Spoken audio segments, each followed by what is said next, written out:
Tudo bem? Eu me chamo Cláudio Azevedo, né, sou professor de vocês para a disciplina de Gestão de Produtos e Serviços, né, e quero lhes saudar, né, dar as boas-vindas, né, lhes felicitar por essa escolha, por ter escolhido a Uniateneu para ser aquela em que vocês irão obter a sua titulação, tá? E quero lhes incentivar, né, a estar lendo os conteúdos, né, tá querendo buscar esclarecer as suas dúvidas e interagir nos fóruns, tá? Vamos aqui nessa videoaula, né, querer fazer uma revisão, querer dar um direcionamento a vocês sobre a nossa disciplina. Essa disciplina é interessantíssima, né? O título dela, ela inicia, né, falando sobre gestão de produtos e serviços, iniciando falando um pouquinho sobre o que é marketing, né? O que é marketing, o que são produtos, como eles são compostos, como é percebido a necessidade do cliente, e como isso é trabalhado dentro das organizações. É um desafio, é um desafio desenvolver uma carreira e conseguir estar ciente de que diariamente você está querendo saber qual é o desejo que você pretende satisfazer do cliente, né? Qual é a necessidade dele, né? Quais são as tendências que estão influenciando o consumo neste momento. Vamos aqui, né? Seguindo a pauta, né, da nossa disciplina de gestão de produto e serviço, a gente faz um passeio, passando 4 unidades, falando sobre diversos aspectos, falando sobre tendência em produtos, tendência em serviços, e eu entendo que uma das grandes contribuições nessa disciplina é o falar sobre brand, né? Falar sobre a ideia da gestão de marcas, né? Como a marca é importante para o profissional de marketing.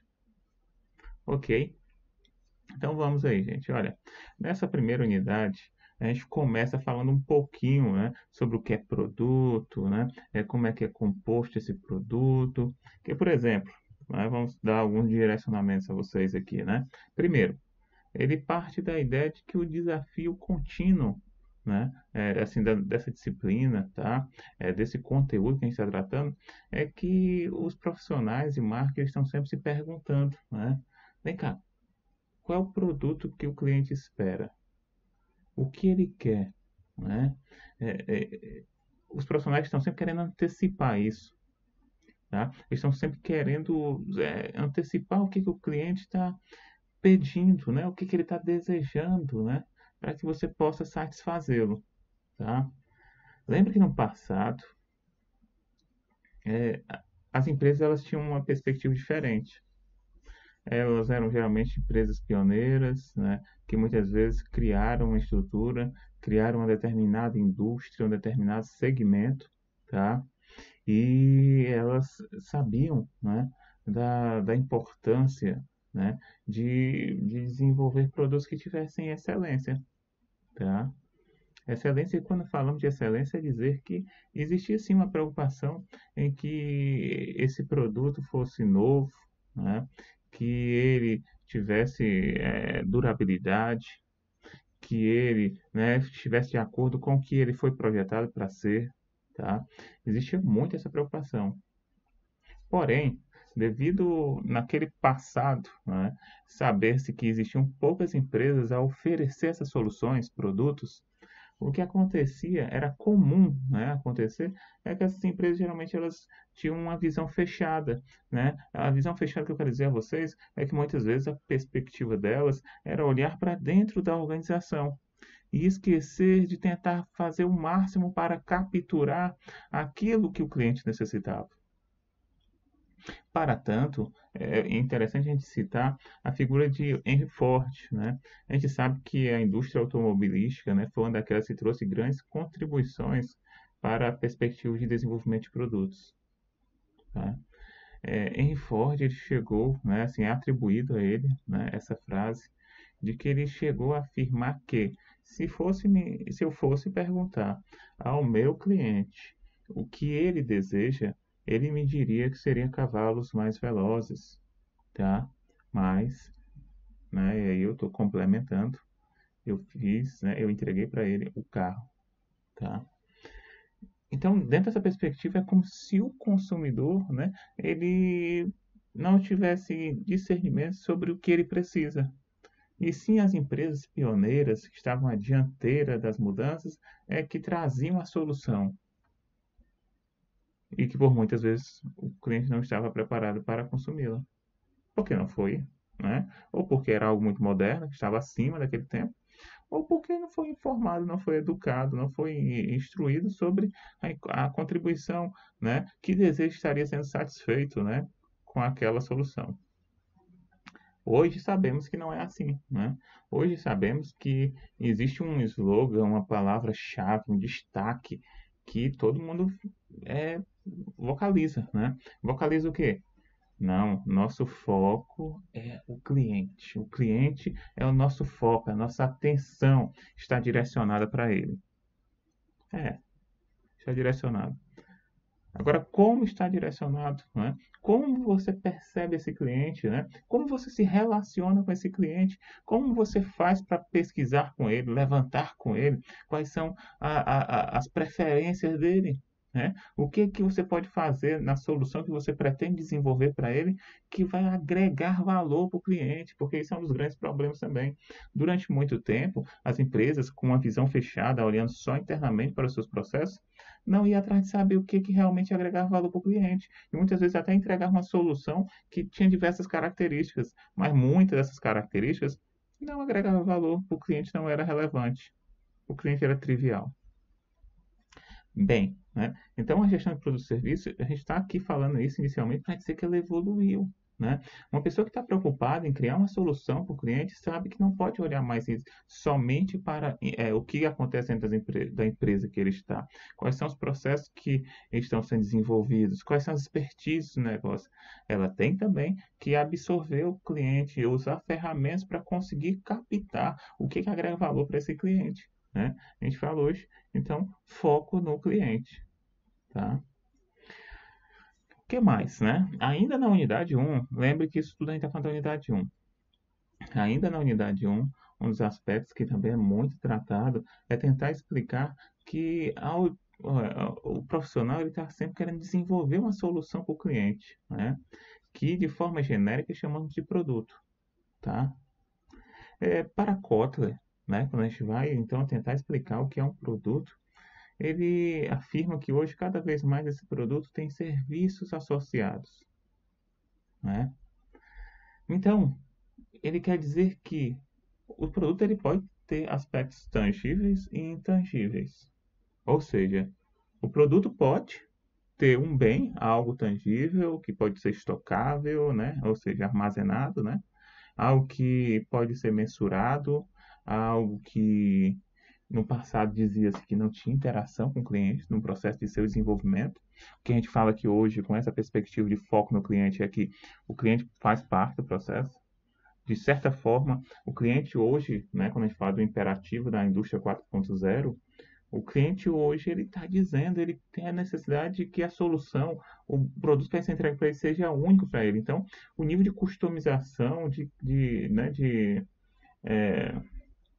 né, o nível de identidade, né, de identificação daquela solução com aquele cliente específico é tamanho que ele participa assim, ele participa muitas vezes no processo quando, por exemplo, hoje tantas são as opções de interação, hoje temos a opção de ele chegar no site da empresa, a empresa tem um site que permite a customização da solução em que ele dirá quais são as características que ele quer para aquele determinado bem. Dei o exemplo, né? Hoje é possível você chegar no site e montar o seu carro, ou, eu quero montar o meu computador, né? Eu vou comprar um computador, eu quero em determinado site, uma determinada empresa, ela te possibilita de chegar lá e dizer assim, eu quero com processador X, com tanto de memória RAM, com tanto de HD, de memória no HD, eu quero que tenha esse tamanho de tela, tu vai montando e ele vai mostrar qual a solução que tem, que atende aquelas características que você espera da solução, tá? Então, percebe-se então que esse bem, cada vez mais, então, ele está se adaptando para dar essa autonomia para o cliente dizer o que ele quer. E aí o produto, além desse bem, pode ter sim serviços associados a essa solução, né? Quando eu digo de serviço, é algo intangível, né? É a ideia da expectativa com aquela experiência. Logo, se é uma experiência, né, é algo que está sendo prestado durante o consumo do cliente. O cliente contrata o serviço, ele participa desse processo. Ele está lá contigo, tendo observando as evidências, né? Vendo como é que é o teu atendimento, prestando atenção de como tu faz aquela orientação, da tua cortesia, da tua educação, tá? Então, a gente fala isso cada vez, e até é comum hoje a gente falar que uma das grandes fronteiras, né, na entrega de soluções como produtos está na diferenciação no serviço, porque cada vez mais as tecnologias, o know-how, o conhecimento necessário para desenvolver, né, para fabricar determinados bens, passa a ser de conhecimento geral. Então, facilmente as pessoas conseguem saber como reproduzir, como fazer aquele produto, aquele bem, perdão, né? Então, o que as empresas estão fazendo cada vez mais é associar serviço dentro dessa bagagem, dessa solução, dessa experiência que ela está entregando, tá? É muito comum hoje você, veja, nós estamos numa videoaula hoje, dia 17 de março, né? Vai estar disponível para aqueles que não puderam, né, assistir a nossa aula ao vivo. E estamos aí numa situação, né? Vamos lá, atualidades. Estamos aí suspendendo, né? Muitas instituições, né? Empresas estão suspendendo as atividades conforme a orientação das instâncias municipal, estadual, federal, suspendendo então as as suas atividades. Ok. Né? O que eu quero trazer para vocês, então? As empresas que estão na frente, elas já estavam se preparando. Se preparando como? Se preparando para oferecer soluções que vão dar comodidade, né? Que vão permitir que o cliente não precise se deslocar até o estabelecimento, né? Mas que ele possa fazer aquela compra.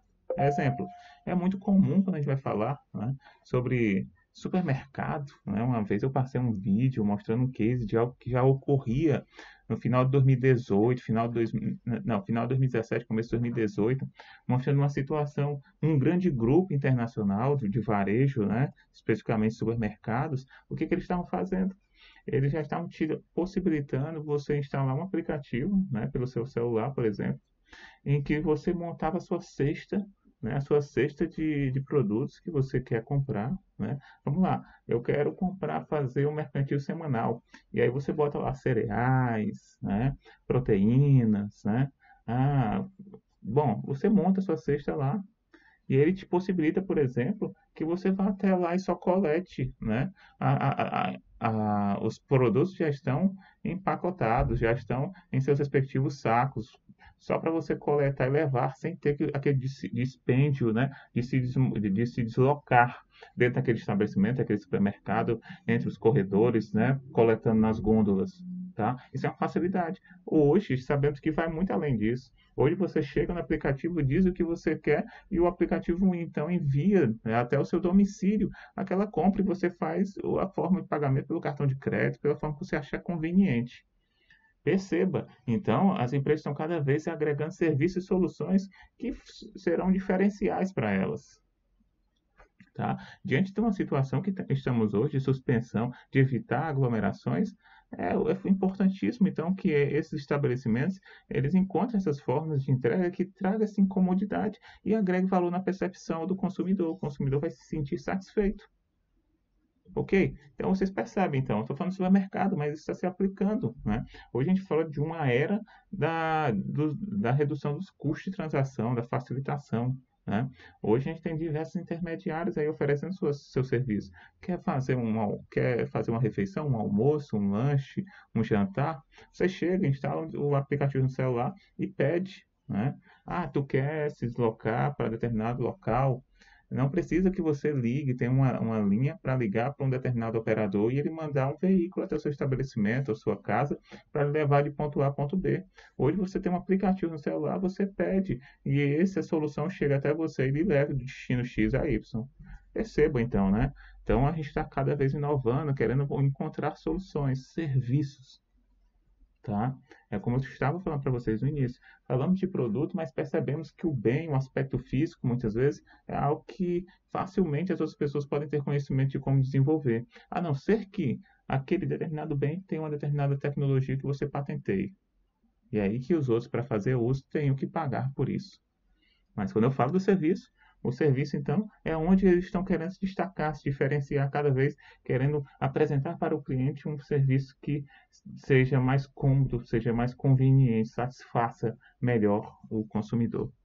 Percebem aí, então, quando a gente fala que falar sobre produto é cada vez estar preocupado com essa discussão. O que tem de bem, o que tem de serviço, né? Podemos dizer que o determinado produto, uma empresa de consultoria, ela é muito intensiva em serviço, né? Dificilmente você consegue, ou até consegue, dependendo da empresa, encontrar ela, associar o seu serviço de consultoria a determinado produto, como um sistema, como, é, por exemplo, o que mais, né? Um treinamento, um curso, né? Que um pacote que vai ser vendido naquela empresa. Na outra ponta, a gente tem aí, então, por exemplo, empresas que estão ali só para ser um armazém, né? Só para comercializar determinado bem, né? Que está ali sendo, o cliente vai até lá e passa por todo o procedimento de compra, tá? Mas percebemos que cada vez mais, por exemplo, esse lado aqui, daquele que era explícito, o produto está focado na entrega de um determinado bem, cada vez está associando mais serviço. Vamos para outro exemplo. Olha, você quer comprar um determinado veículo, pesquisa, e o que você começa a perceber, cada vez mais os veículos, né, eles estão também querendo entregar soluções outras para o cliente. Chega aqui, compra o meu veículo da minha montadora, e esse veículo agora tem embarcado um GPS, tem embarcado um rastreador, tem embarcado um serviço de segurança para você, por exemplo, para tentar inibir, né, furtos, né, roubos. E por isso, algumas montadoras podem até te cobrar um valor, né, adicional para a manutenção, né, para a manutenção desses serviços que estão associados à compra do teu veículo. Os exemplos são diversos, né? Mas seguindo aqui, eu tenho que trazer aqui uma outra citação aqui para vocês, né? Que eu estou lembrando. Durante a unidade se faz a pergunta: qual é o papel do marketing, né? O que compete ao marketing, do marketing resolver, né? O que compete a ele entregar, né, às organizações, tá? Eu preciso falar com vocês que existe uma grande assim, uma grande confusão quando vai falar sobre marketing, porque, por exemplo, né, a gente chega aqui, né, tentando entender isso, e eu lembro no livro Administração de Marketing do Philip Kotler, né, que é uma referência, né, uma autoridade, tá, para todos, né, independente da sua formação, saber que quando se fala de marketing, se fala de Kotler, né? E lá nesse livro, ele está falando assim que existe um rótulo, uma ideia de dizer que o profissional de marketing está criando necessidade. Não, gente, necessidade é algo próprio de cada um, né? Necessidade, se a gente for tentar associar, fazer um link, né? A gente pode chegar lá na teoria de Maslow, né? Em que ele diz que existe a hierarquia das necessidades e que ele diz que todo mundo busca satisfazer essas necessidades, desde as necessidades básicas, como as fisiológicas, até as de autorrealização, tá? Então, partindo desse pressuposto de que as necessidades são inerentes a todas as pessoas, então o profissional de marketing ele não cria uma necessidade né, nas pessoas, tá? O que ele pode fazer? É um exemplo que eu sempre trago em sala, né? Vamos pegar a situação. Tu chega, né? E me diz assim, olha, tô com fome. É uma necessidade fisiológica, você tem a necessidade de alimentar-se, não é? Eu tenho a necessidade de me alimentar. Bem, mas o que acontece? As pessoas vão encontrar soluções diferentes para satisfazer essa necessidade, tá? Eu posso até satisfazer essa necessidade comendo uma fruta. Você pode satisfazer sua necessidade comendo um sanduíche. O outro pode atender a sua necessidade comendo uma pizza. O outro pode atender a sua necessidade que comendo um pastel, tá? Bem, independente do que for, né? O que nós percebemos, então, é que as pessoas vão encontrar formas de satisfazer essa necessidade. O o profissional de marketing, assim, é o desafio dele, né?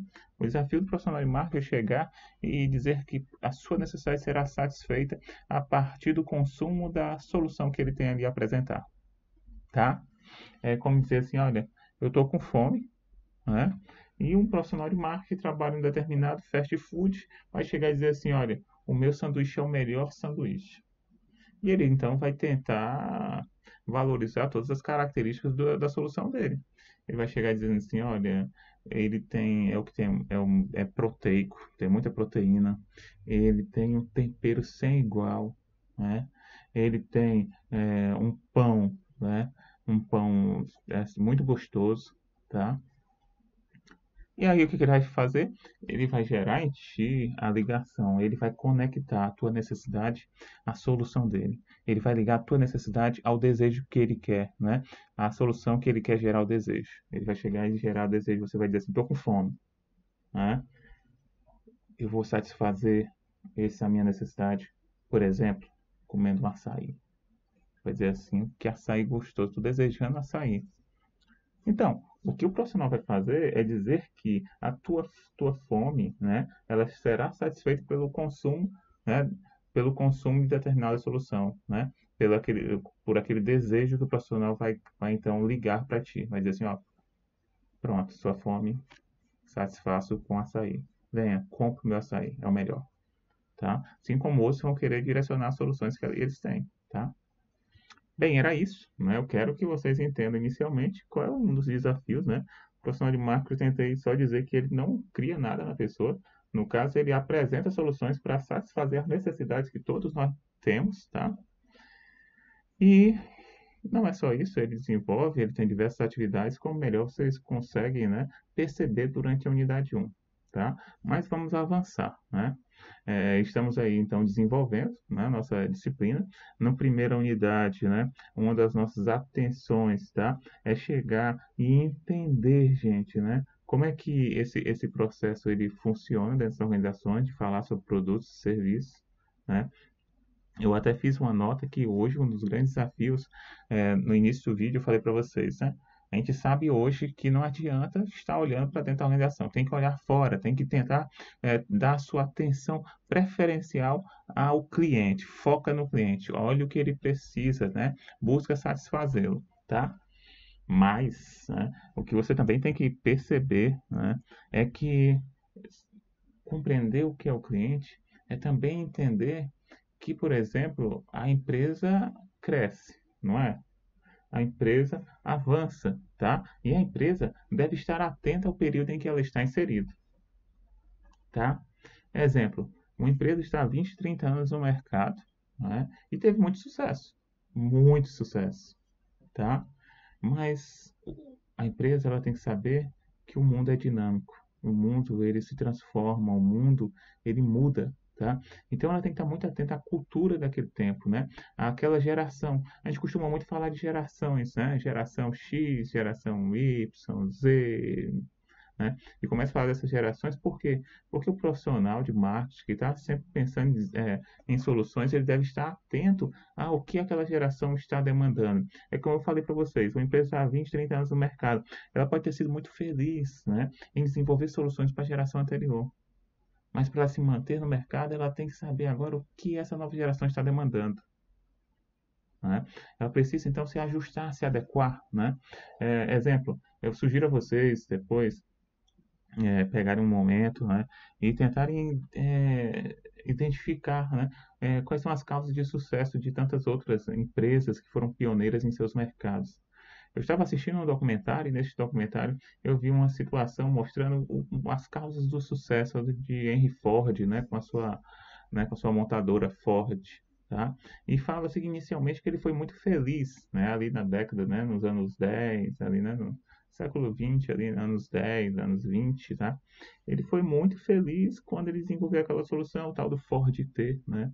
Em que ele conseguiu um carro que ele produziu em quantidade escalonável, que ele conseguiu colocar, né, esse carro com preços acessíveis, né, para aquele público, para aquela população, tá? Ele conseguiu trazer um carro que era versátil, que você conseguia usar para diversos fins, né? E era um carro padrão. Só que ele foi infeliz na medida que ele não percebeu que, passado o tempo, a geração que via a seguir, ela não estava mais agora, aquilo não era suficiente para ela. E esse é o desafio constante das empresas. elas têm que estar sempre sabendo que o tempo passa e o que foi muito exitoso no passado pode não ser exitoso no presente. Tá? Então a empresa tem que estar sempre antenada a quem é aquela cultura, quais são as necessidades, o que está movendo as pessoas, né? Movendo seus comportamentos no presente. Tá? Então, entendido isso, né? É só exemplificar que ele errou quando ele esqueceu, né, no passado, de que agora era uma outra geração e essa geração diferia da geração anterior sobre quais eram as expectativas quanto a cada determinada solução. Então, ele precisava se diferenciar, porque se ele não se diferencia, o mercado vai se diferenciar. Não tenha dúvida, tá? É, um outro exemplo para falar sobre assim, a preocupação que os profissionais de marketing têm que estar atentos às mudanças que estão acontecendo, né? Trazer o exemplo do que era um celular há 20 anos, do que é um celular hoje, né, gente? Lembrem que eu tô com um aparelho aqui, né? Eu estava olhando ele, e você tem um aparelho em mãos e você chega assim, olha, há 20 anos atrás, como era o design desse aparelho, né? Quais eram as tecnologias que estavam a ele associadas? Quais eram como a gente diz, né? Quais eram a- as funcionalidades que esse aparelho possuía? Tá? 20 anos atrás, um aparelho basicamente o que ele fazia? Ele cumpriu o propósito inicial, né? Que era efetuar ligações, né? Você conseguir se comunicar, tá? Veja, foi um salto você ter um telefone residencial, um telefone fixo, né? Vamos falar fixo, tá? E passar a ter um telefone móvel, né? Que te permitia, independente da localidade que você estivesse, né? Dentro das determinadas condições, mas que conseguisse efetuar uma ligação, tá? E aí esse celular, quando muito, tinha o quê? Possibilidade de enviar um SMS, de ter um composite, né? Para alguns celulares, quando era assim, há 20 anos atrás, assim, o Up, né? Era um celular que podia fazer com que tu tivesse uma diferenciação que te permitisse editar o toque do teu telefone. Nossa, né?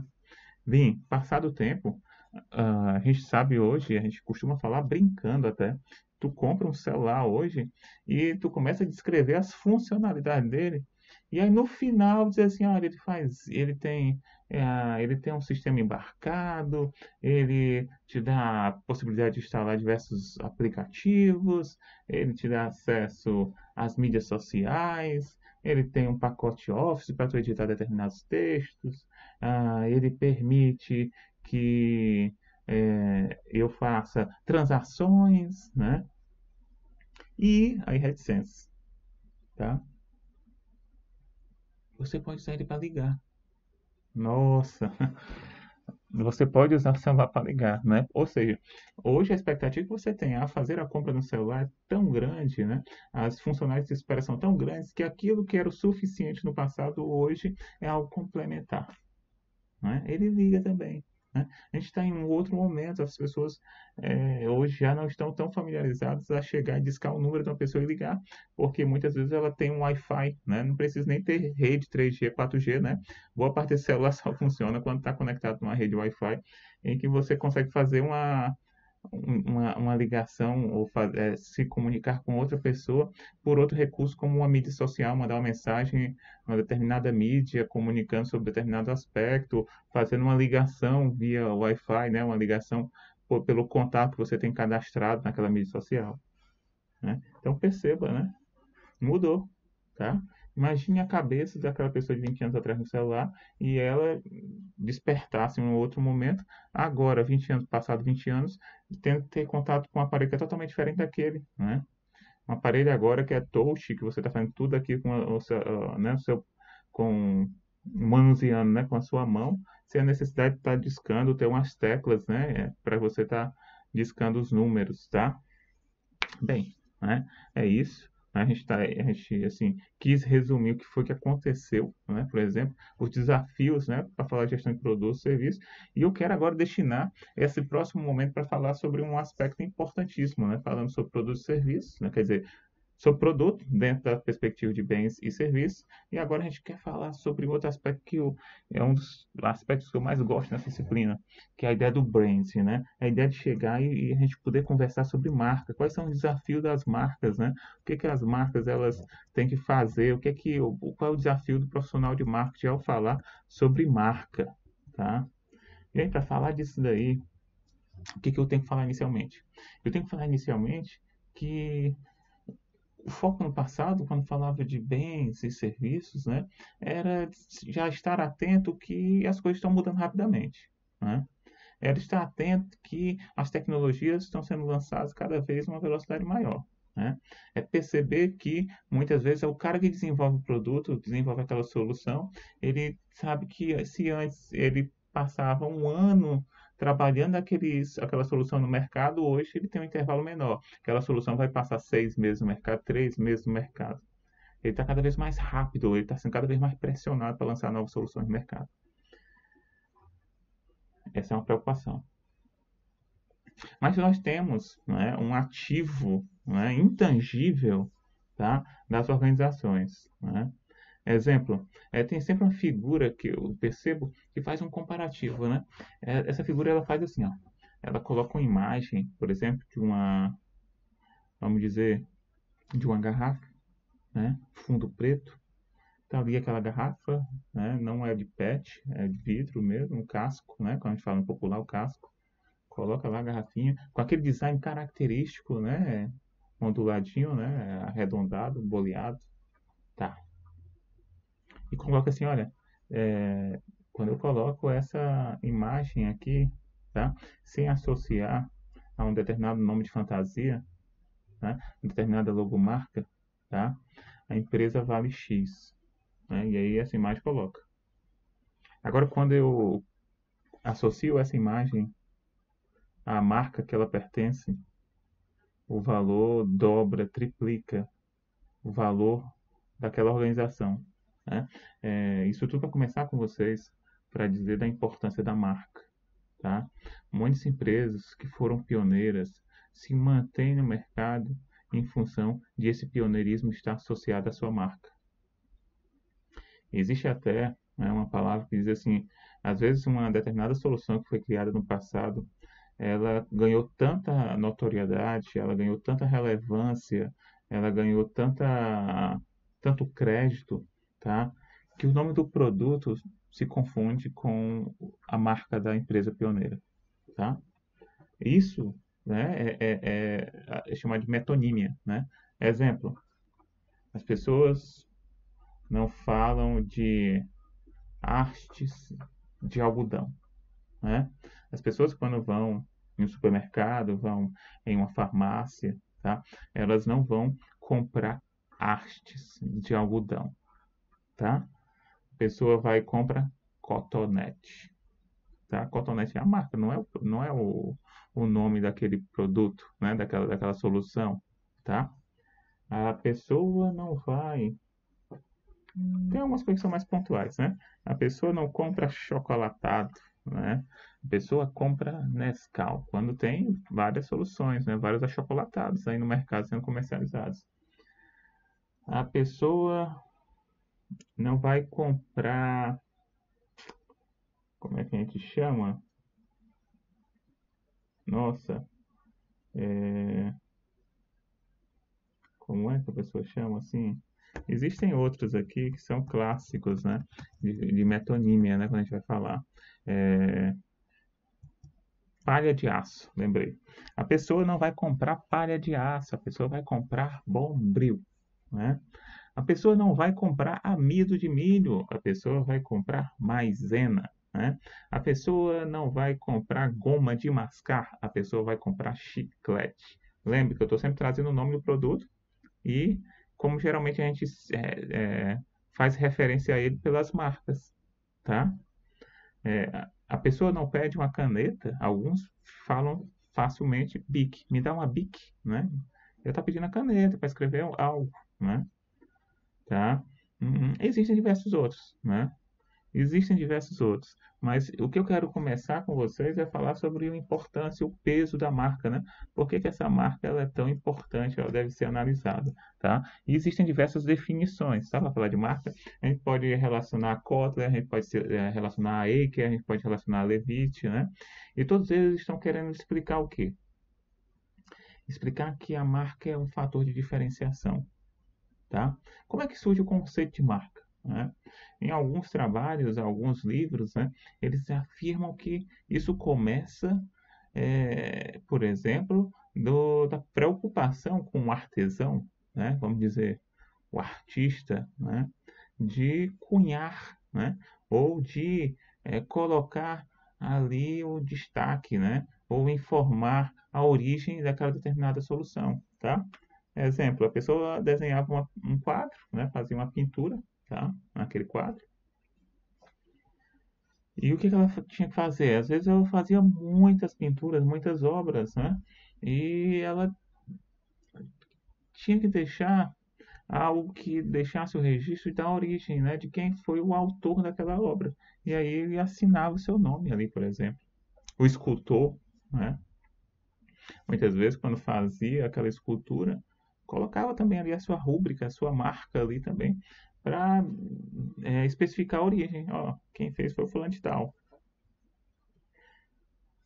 Querendo ou não, é muito comum, principalmente quando a gente está falando de arte, né, dessas obras, que assim vai ser dada a importância e relevância à medida que esse profissional ele ganha destaque, né? Ele ganha notoriedade diante das pessoas, tá? E aí essas obras muitas vezes por estarem associadas a essa marca, elas têm uma percepção de valor maior devido à origem que está lá relatada, tá? O que eu quero dizer para vocês é que no início a marca era uma forma de gerar um diferencial, de caracterizar uma origem, de garantir, né, o cliente, quem era o autor, tá? Então ela surge assim, né? E hoje a gente sabe ainda da importância da marca, né? A marca é uma estratégia para o profissional de marketing, né? A marca é um desafio, né, para as organizações, tá? Quando eu falo isso para vocês, é dizer, né, que existem até situações que dizem que a marca é tão importante que ela consegue influenciar o preço que vai ser praticado pela entrega de determinada solução, tá? Exemplo, né? Você chega lá e vai comprar um café, tá? Você só pede um café. Não, eu quero um café expresso, tá? Aí a pessoa te entrega aquele café expresso, tá? Mas e te cobra um preço padrão, tá? Agora, se você chega lá, né, e pede um café no Starbucks, né, aí esse café não é mais somente um café, né, é o café da Starbucks, né, por exemplo. E quando você associa, então, aquela, né, vamos dizer assim, aquela commodity, né, aquele produto sem diferenciação, mas quando você coloca o poder de marca sobre ele, você pode agora pedir um outro preço, um outro valor, e terá pessoas dispostas a pagar por ele. Por quê? Porque quando a empresa percebe o valor de marca, né, e tem um profissional competente, ela vai atrás de encontrar aspectos para se desenvolver nessa marca que consiga diferenciar aquela solução das outras que tem no mercado. Isso, né, é uma das diversas possibilidades. E o profissional deve estar sempre preocupado em tentar fazer, então, trazer poder, né, trazer notoriedade àquela marca. Uma das coisas que as pessoas, por exemplo, os profissionais de marketing falam, é que toda vez que eu falo de marca, né, toda vez que eu quero trazer poder de marca para a minha solução, é que as pessoas associam aquela marca, né, como se aquela marca tivesse uma individualidade, né, tivesse, ela personificasse, né, um propósito de ser, né, uma missão, né, um motivo, tá? É até interessante quando você vê marca, existem diversos aspectos que a marca trabalha. A marca, ela não é só um nome de fantasia, por exemplo, né? A marca usa diversos recursos, como a cor, né? A cor, ela traz algumas mensagens para o consumidor, tá?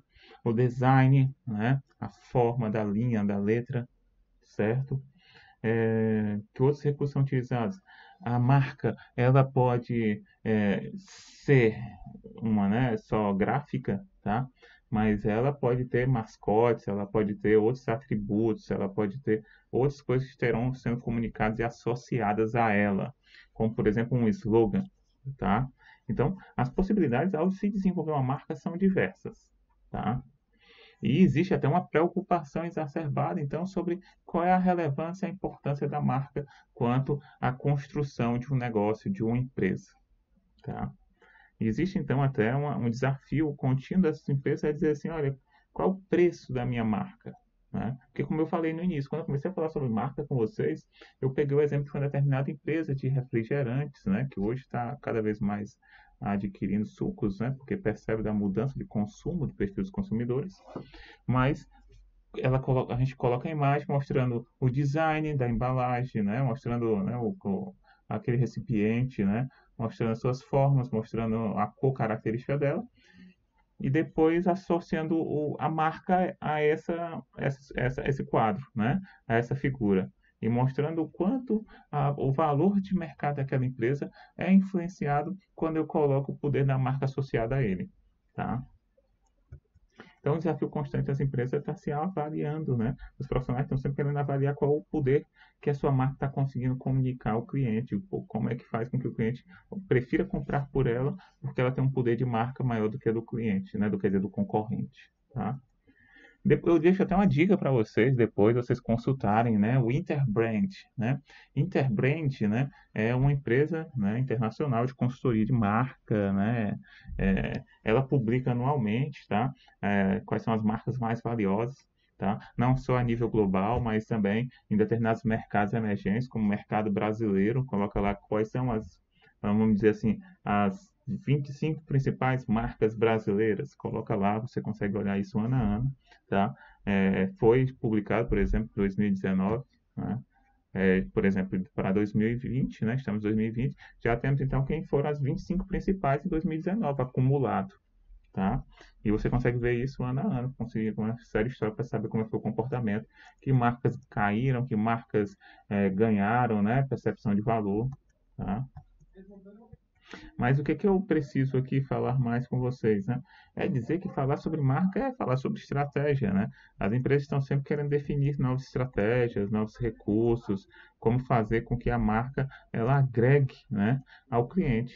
Vejam só, eu estava aqui, né, estava olhando aqui as vantagens e desvantagens, por exemplo, tá? É, um dos pontos que a gente está sempre discutindo é que a marca ela pode te ajudar em muitas coisas. A marca ela pode gerar fidelidade do cliente quando o cliente então ele é educado, que gera um relacionamento naquela marca e o nível de identificação dele pode ser tamanho com a marca. Lembre que atrás aqui quando eu estava conversando com vocês eu falei que é, a marca ela ganha tanta relevância às vezes na construção da percepção de uma determinada empresa que é como se ela tivesse uma identidade, como se a marca personificasse, né, um propósito da empresa, tá?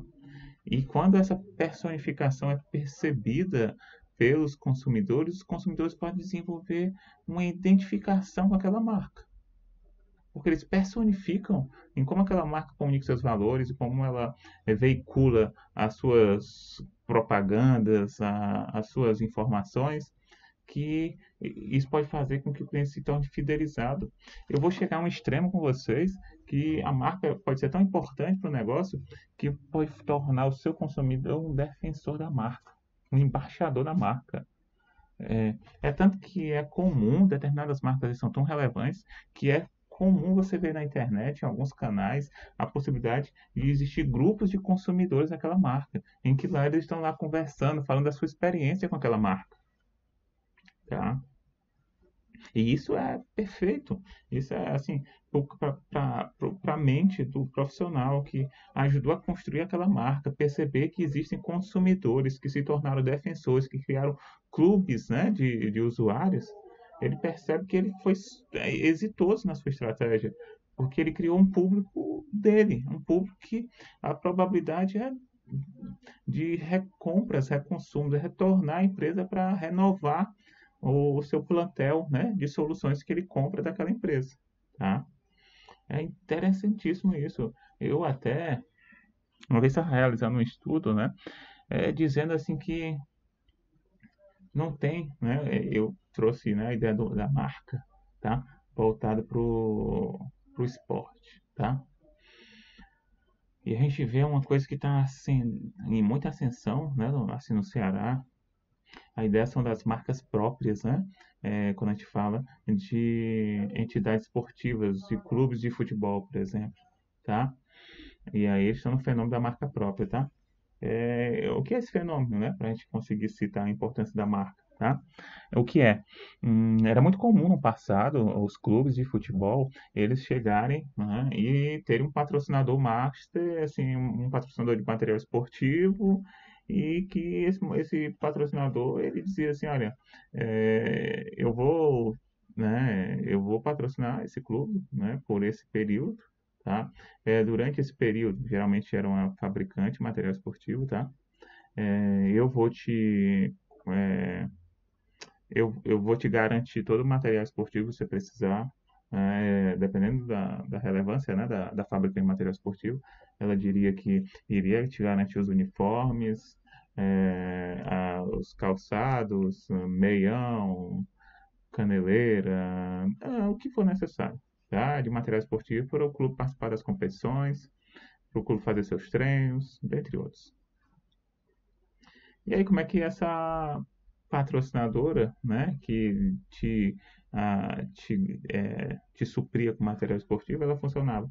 Ela chegava e dizia assim, olha, é, isso era muito importante para o clube, porque geralmente no início do exercício ela adiantava, o clube, ó, tá aqui, clube, ó, é, eu colocar minha marca sobre o teu uniforme, eu vou te antecipar X, né? Eu vou estar aqui, ó, tá aqui X, no começo do ano, com um clube que muitas vezes não tinha uma gestão profissional, né?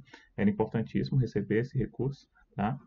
Mas assim, né? E na venda do material esportivo, eu vou te dar um royalty, né? Eu vou te pagar uma fração, né? Um percentual.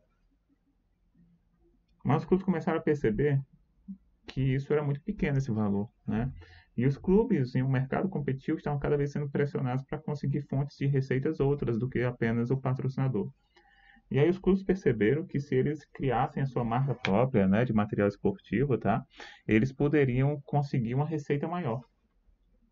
Então os clubes selecionaram fornecedores, né, hábeis, né, fabricantes e disseram assim, olha, eu vou te subcontratar para tu produzir o meu material esportivo, mas a marca que está sobre esse material é minha, é própria, tá?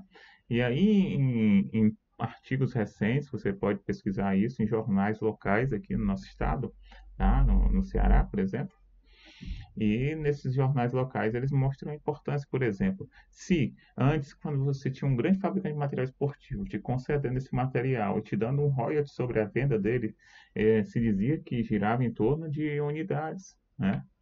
Vamos dizer, né, não tem um número exato, vamos dizer assim, olha, na venda de cada material esportivo, né, de cada roupa dessa aqui, uniforme, eu te restituo com 5% do valor, tá? 5% do valor retorna para o clube, né, te pago como royalties, tá? Ok.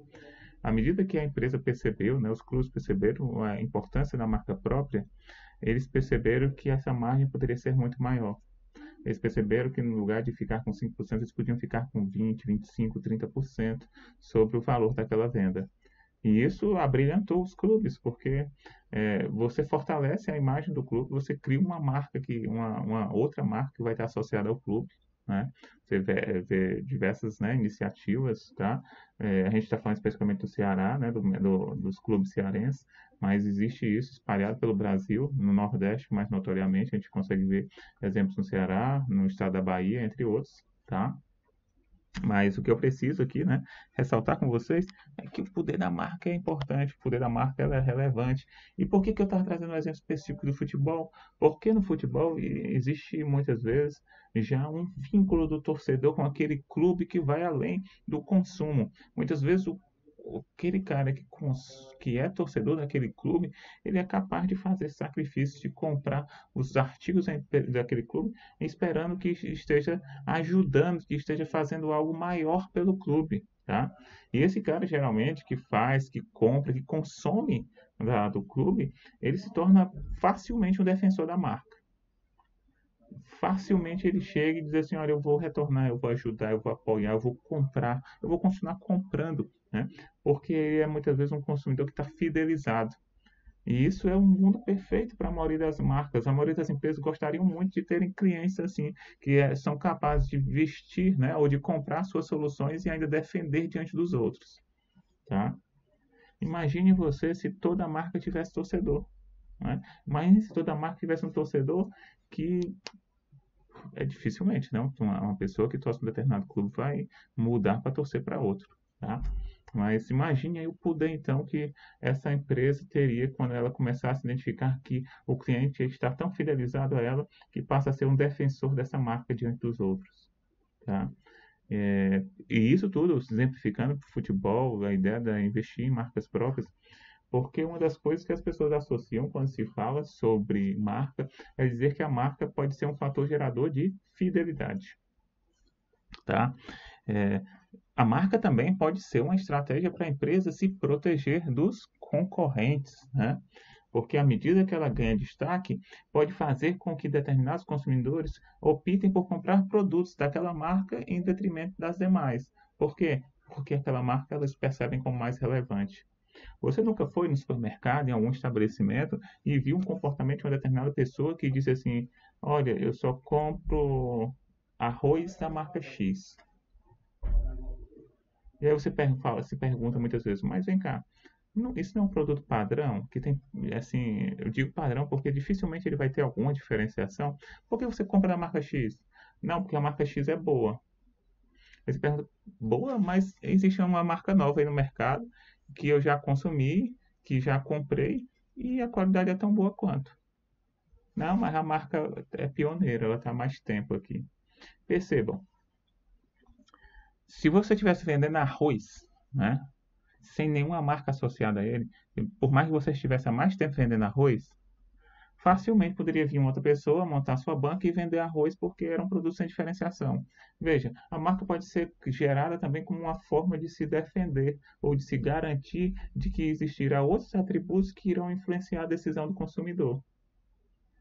Então, a marca ela também te permite isso. Além que ela te permite também ter maiores margens, né? O que eu quero dizer com maiores margens? Ela te permite, por exemplo, que tu chegue e diga assim, olha, como a minha marca está posicionada e ela é percebida como maior do que as outras que estão aí no mercado, isso pode me garantir, primeiro, é, uma uma certa garantia de que o cliente, quando pensar sobre comprar determinado produto, lembrar da marca, da sua marca, tá? E isso também pode te garantir, por exemplo, a possibilidade de praticar um preço diferenciado, de você cobrar um preço maior, por exemplo, porque o cliente percebe que vale, tá? O que mais, né? Bem, são alguns aspectos que eu queria agora, né, com vocês, para a gente estar concluindo. A gente estava vendo aqui nossa aula ao vivo, né, está chegando aí ao final, tá? Eu quero dizer a vocês sobre algumas outras práticas de brand, né? Como é que o brand funciona, né? O que que o profissional de marketing ele faz quando se fala de gestão de marca, tá? Existem diversas estratégias, tá? Olha, existem estratégias, né? A gente tem aí uma série de pontos que pode falar e dizer que tem empresas, por exemplo, que uma das formas de se fortalecer a sua imagem, a sua marca, é participando de eventos, é patrocinando eventos, né? Eu trago o exemplo, né? Por exemplo, a gente tem aqui uma. Novamente, vou trazer um exemplo de esporte, tá, gente?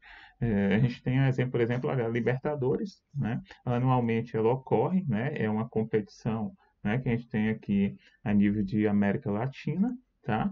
E nessa competição os clubes estão ali a participar e tem patrocinadores, né? E um patrocinador desse, quando ele é relevante, ele pode associar o evento ao patrocinador. Exemplo, Copa Conmebol Libertadores Bridgestone, né, que é a fabricante de pneus, por exemplo. Tá? Durante muito tempo a Libertadores era Conmebol Libertadores Toyota, que foi um patrocinador durante muito tempo. Já foi Santander, né? Associa então a marca ao evento, né? Isso é uma prática comum das marcas para se mostrar presente diante do seu público consumidor, tá? Outro exemplo, né? Temos exemplos também comuns de uma determinada solução que está no mercado, associar o seu produto a uma determinada figura pública, né? A um artista, a um ator, uma pessoa influente, né? Muitas vezes a empresa então lança a mão e diz assim, olha, vamos produzir, vamos pegar nossas armações e usar a marca, o nome da pessoa X, né? É uma prática comum também. As pessoas, as empresas, muitas vezes elas querem associar a imagem delas com uma determinada figura pública que é influenciadora, né? Hoje é muito comum, por exemplo, né, estamos em 2020, a figura dos influenciadores digitais. Então, é muito comum, por exemplo, uma determinada empresa querer associar a sua solução com aquele influenciador, porque ela entende que agrega valor à sua marca, deixa a sua marca em evidência. Uma outra coisa comum, né, e isso são coisas assim que eu estou citando, de co-brand, né? O que é co-brand? É juntar marcas, né? É somar as marcas para conseguir fazer com que a sua marca tenha, então, esteja em um patamar superior, tá? Exemplo, já vimos situações em que você, por exemplo, é, estamos em uma era em que a maioria das pessoas tem um computador pessoal, não é? E os computadores pessoais, querendo se diferenciar um dos outros, né, o que que eles fazem? Geralmente eles, por exemplo, dizem qual é a tecnologia que está embarcada neles. Você vai comprar um computador e diz lá, tem um selinho dizendo Intel Inside, né? Temos aqui um chip, né, um processador da Intel. Ou então, você vai comprar um computador e ele diz que tem, é, por exemplo, um sistema de áudio de determinada marca, né? Isso é como se você, isso é uma estratégia de marketing, né? Associada ao brand, que vai dizer o que, olha, eu vou botar ingredientes, né, na minha marca. Vamos trazer para um exemplo bem próximo, tá? Vamos aqui trazer um outro exemplo que é comum, né? É, aqui no nosso estado do Ceará, né, assim, a gente tem um hábito de falar sobre chup-chup, din-din, né? Quem sacolé, né? Quem não, né?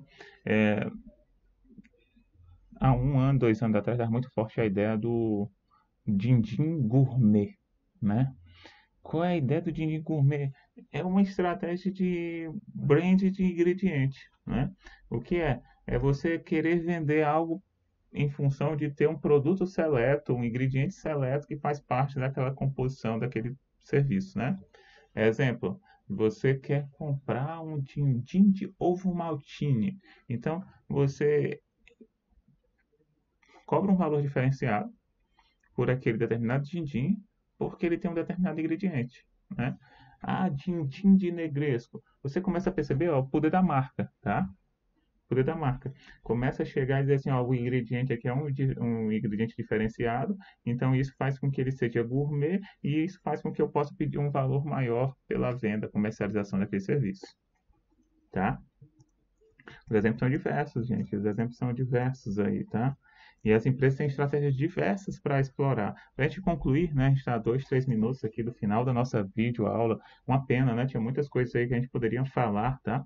Com vocês, mas é comum também as empresas usarem a marcas como estratégia. É comum existirem empresas que não têm somente uma única marca. Elas podem possuir diversas marcas, tá? Exemplo, vamos trazer empresas que são mais diversificadas e menos diversificadas, tá?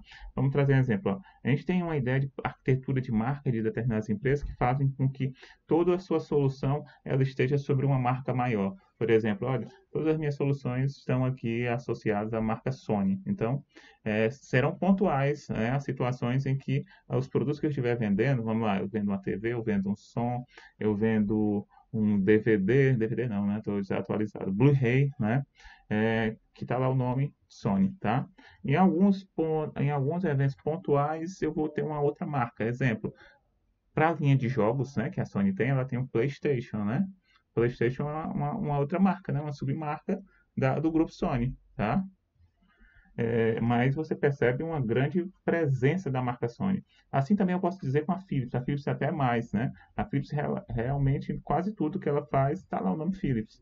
Apesar de ter algumas coisas, com algumas linhas dela, que ela bota assim, qual brand? Philips Valita, por exemplo.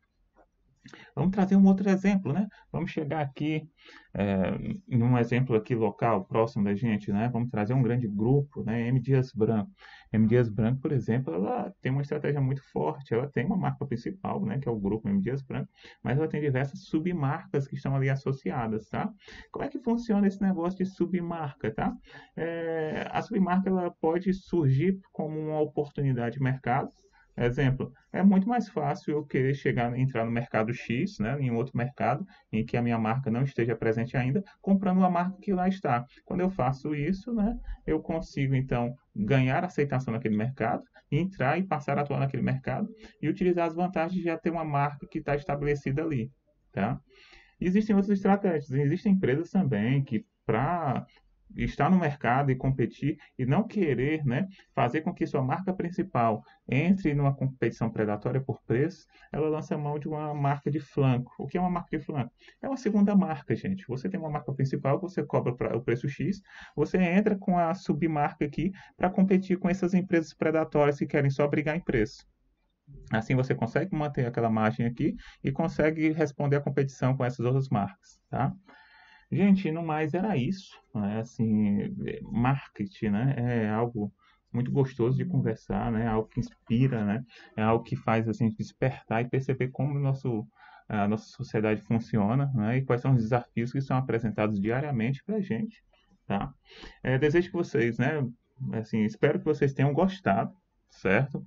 É, peço que vocês interajam nos grupos, nos fóruns, né? Peço que vocês, né, se tiverem dúvidas, estejam comunicando aí com a turma, tá? Estejam interagindo com o seu tutor, a sua tutora, tá? Explicite ela, lê o conteúdo também, parabenizo, né, o conteudista, achei bem interessante o material, né? Assistam as videoaulas também dele com seus comentários, tá? Interajam, né? Incentivo vocês a continuarem nessa caminhada, estudando, né, sabendo da importância do conhecimento. E concluo por aqui, né? Sou o professor Cláudio Azevedo, né? A gente teve essa videoaula e foi um prazer estar com vocês, né? Sucesso, força e cuidem-se, né? Vamos lá.